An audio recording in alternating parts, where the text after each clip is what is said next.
Our 95th season of Grand Opera comes full circle with another tale of revenge, murder, and a sacrifice for love. But this time, love triumphs and joy rules the day.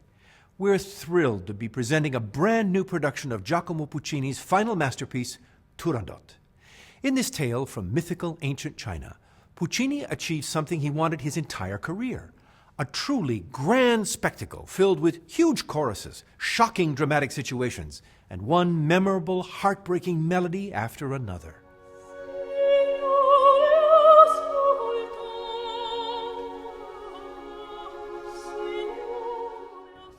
From the time of his first runaway success with La Bohème, Puccini and his publisher had been looking for a subject that would rival Aida or Carmen, for splendor, oversized emotions, and sheer spectacle.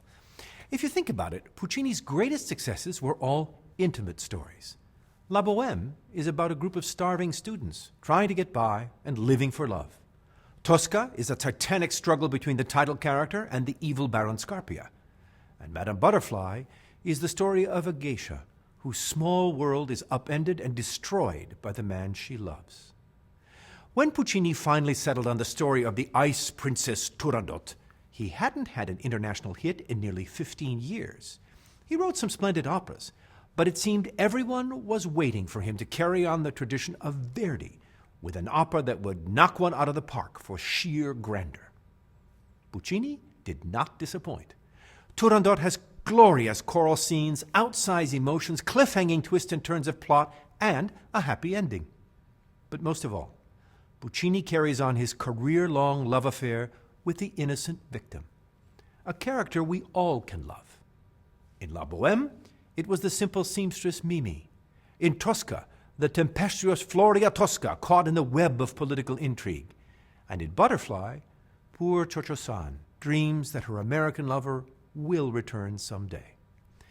In keeping with the scale of Turandot, Puccini creates his most sympathetic victim of all, the slave girl Liu.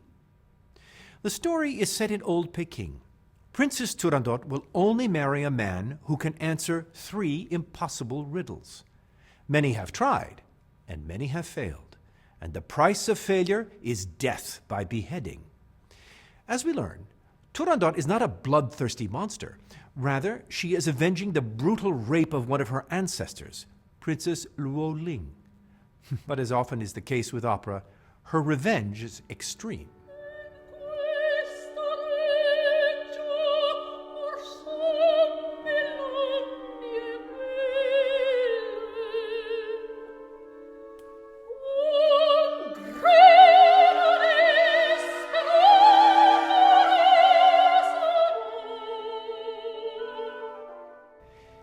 Into this atmosphere comes the deposed king of Tartary and his faithful slave girl, Liu.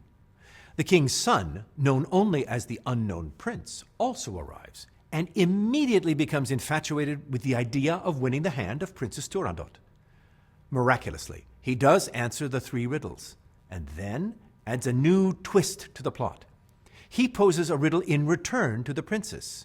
If she can discover his name, he will forfeit his life. Even after torture, the faithful Liu will not reveal the name, and she kills herself to save her beloved prince. In an about-face that is only possible in opera, the princess finally realizes what true love can mean, and the opera ends in a blaze of choral glory.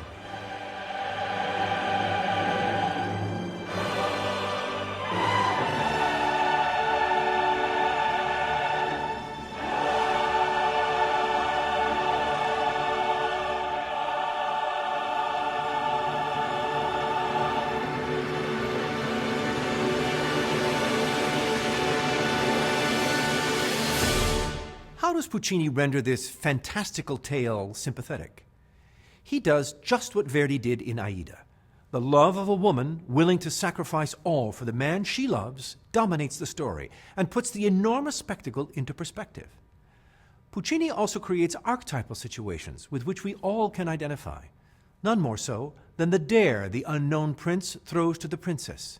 Discover my name, and my life is yours. He is risking everything for a principle.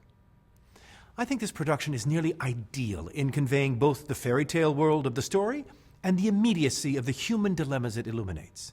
The French-Canadian and French team of designer André Barbe and Renaud Doucet have given us a world richly saturated with colors and pictorial elements of the ancient Chinese world.